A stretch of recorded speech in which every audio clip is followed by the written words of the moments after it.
हमारे YouTube channel प्रमाणित सत्य ज्ञान को सब्सक्राइब करें और बेल आइकन दबा दें। हम जो भी वीडियो अपलोड करें मिल सके सबसे पहले।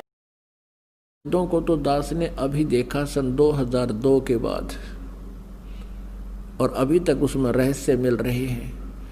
परमात्मा परमेश्वर कबीर जी सब स्वयं आए थे, वो लीला उन्होंने उसी समय की थी जो वेदों में वर्णित है कि प्रभु ऐसा करता है। आज तक परमेश्वर कबीर जी के तुल जिनको हम भगवान मानते थे उनकी किसी की लीला नहीं है जो वेदों से मिलती हो। इससे सिद्ध है कि वो भगवान नहीं है।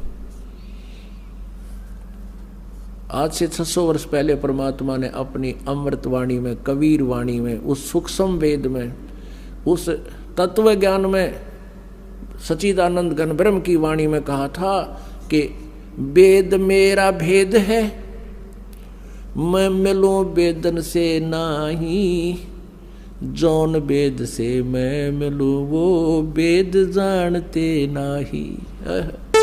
परमात्मा ने 600 वर्ष पहले कहा था कि चारों वेदों मेरी महिमा गा रहे हैं, और गीता जी चारों वेदों का कोड वर्डों में सांकेतिक एक सारांश संक्षिप्त में लिखा हुआ है।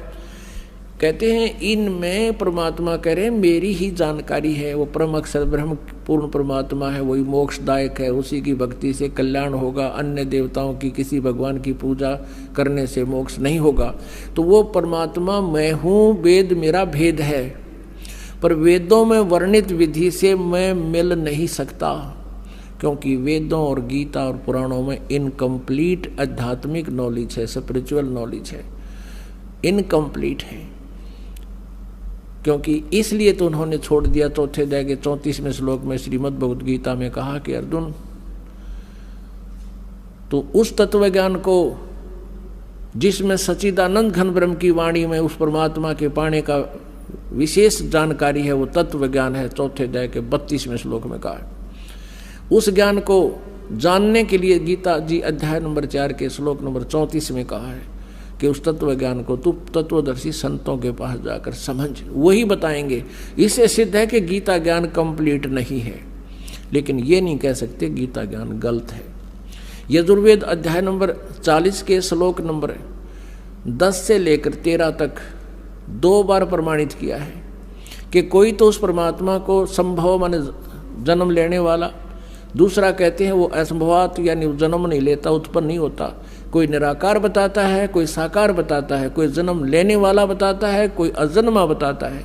कहते हैं उस परमात्मा की जानकारी तो वो तत्वदर्शी संत बताएंगे। धीरा नाम लिखा उसमें, धीरा नाम यानी तत्वदर्शी संत बताते हैं, उनसे सुनो। इससे सिद्ध है कि वेद ज्ञान भी इनकम्प्लीट है, कंप्लीट नहीं है।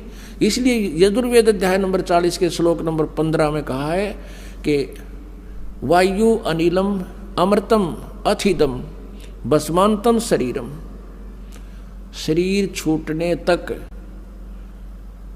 परमात्मा की भक्ति करो। कैसे? ओम करतो समर, किलवे समर और कर्तुम समर। ओम नाम का जाप काम करते करते सिमरण करो, विशेष कसक के साथ सिमरण करो, और अपने मनुष्य जीवन का प्रथम कर्तव्य मानकर ओम नाम का सिमरण करें। अब ये तो ब्रह्म का जाप। फिर इस ब्रह्म ने बता दिया है कि उस सच्चिदानंद घन ब्रह्म के बारे में तो तत्वदर्शी संत बताएंगे। और यजुर्वेद अध्याय नंबर 40 के श्लोक नंबर 17 में लिखा है वेद ज्ञान दाता और गीता ज्ञान दाता एक ही है।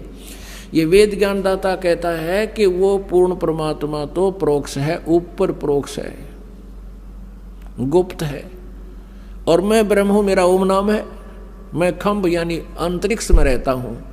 जैसे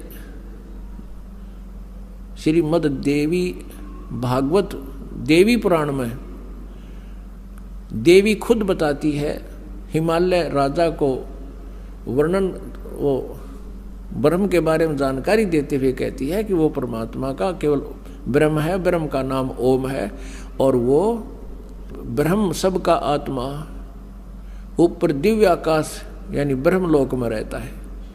और ये खुद यजुर्वेद के 40वें अध्याय के 70वें श्लोक में, यानी 40वां अध्याय यजुर्वेद का अंतिम अध्याय है, और 17वां मंत्र भी यजुर्वेद का अंतिम मंत्र है। इसमें दोनों भगवानों का अलग अलग निर्णय दे दिया कि वो पूर्ण परमात्मा तो प्रोक्ष है, ऊपर गुप्त है, और मैं ब्रह्म हूँ, मैं खंभ यानी अंतरिक्ष में स्वर्ग में रहता हूँ, मेरा ओम नाम है, दैट्स ऑल। तो इससे सिद्ध है कि ना वेद कंप्लीट ज्ञान रखते हैं उस परमात्मा के पाने का, उसके लिए ऑप्शन छोड़ दिया कि उसको तो तत्वदर्शी संत ही बताएंगे। तो परमेश्वर कबीर देव जी 600 वर्ष पहले कहा करते थे, वेद मेरा भेद है, मैं मिलूं वेदन से नाही, और जौन वेद से मैं मिलूं। ये वेद जानते नहीं, ये चारों वेद मेरी महिमा गाते हैं, लेकिन इन वेदों में मेरे पाने का विधान नहीं, संविधान नहीं, कोई ज्ञान नहीं, मंत्र नहीं। और जौन वेद से, जिस विधान ज्ञान से, जिस मंत्र से मेरी प्राप्ति हो, इन वेदों में वर्णित नहीं है, वेद नहीं जानते। और वेद तो खुद कह रहे हैं कि वो तो तत्वदर्शी संत बताएंगे। वो तत्वदर्शी संत की भूमिका करने भी स्वयं ही परमेश्वर आए थे। ना जीव तत्वदर्शी नहीं हो सकता, अध्यात्म ज्ञान से जीव परिचित नहीं हो सकता भगवान की रची सृष्टि को। और जीव उससे उत्पन्न प्राणी कैसे बता देगा? ये ब्रह्म भी, ब्रह्मा विष्णु महेश भी, और दुर्गा भी, ये सभी देवता भी, और यो काल भी, ब्रह्म भी और परब्रह्म भी, ये सब उस परमात्मा से उत्पन्न है। तो परमात्मा के द्वारा उत्पन्न की गई सृष्टि को उसके बालक नहीं बता सकते, संतान नहीं बता सकती।